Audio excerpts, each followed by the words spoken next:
For those of our audience are old enough to remember in 1994, the devaluation of CFA franc.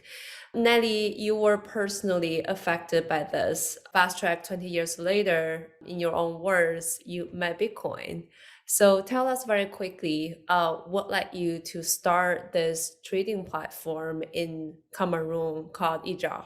A little bit more than 20 years ago, the decision was made by, foreign countries to devalue the CFA fund. And this pretty much affected a whole generation, like 14 countries sharing the same currency overnight. They just lost purchasing power because obviously most of the goods that were consumed back then in Africa and still today are imported goods. When I fell in love with blockchain back in 2015, I saw in it a premise for a fairer world, a better world, where people like us, people like the community I come from in Cameroon, Ivory Coast, Senegal, all those 14 countries could retake back ownership over their wealth and could even start dreaming about, trading with the world without any discrimination, with complete transparency, and without, fear of censorship. Now, Yaliwe, I want to go to you. You had a different path. You worked different jobs. Eventually, you found your passion back to IT, and now cryptocurrency and blockchain technology. And I also want to learn a little bit more about what does the organization you created, United African Blockchain Association, does. I actually was working in the oil and gas industry, and then there was actually a rumor that the company I was working for might close. So I had a few things laying on my table, and I asked myself, where to from here, right? I had no college degree. I actually had a part-time job, kind of like a call center type of thing, and I got paid in Bitcoin. And with the research, I found that I developed what I would call a personal curriculum. At first, it was for personal use, but then I started using that same document to educate others. And the main goal was to unify the African blockchain ecosystem, because we believed a lot of people were doing so many different things. And we wanted to do this through education first, but also in line with the United Nations SDGs. Last year alone, we educated over 2,000 Africans for free. Oh, wow. So we've got an upcoming program called How to Spot a Scam, right?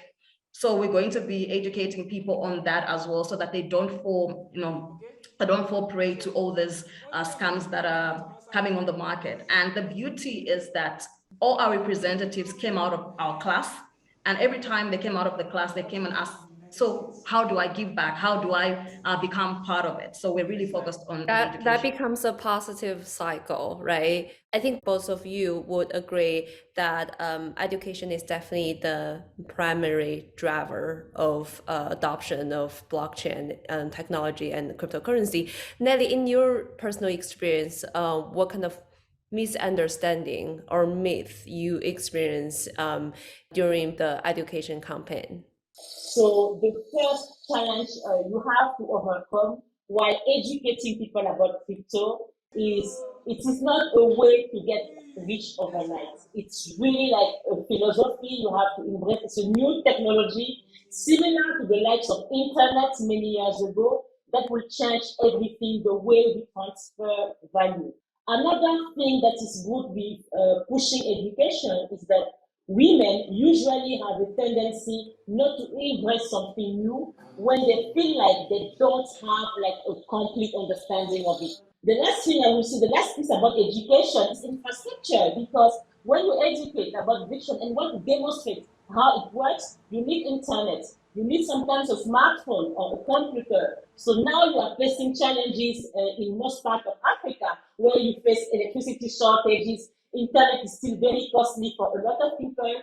Not everyone has smartphones, even if the price has been dwindling. So those kind of things, like having a center and the tiny information that I got during this first training, made me so interested and I see the value in it. I think you mentioned a really interesting point that compared to other markets, Africa has seen much higher percentage of participation from women. Can you both share with us, with your own experience, how does cryptocurrency and blockchain technology can bring more financial opportunities for women in Africa? Okay, absolutely. So I'll go first, I guess.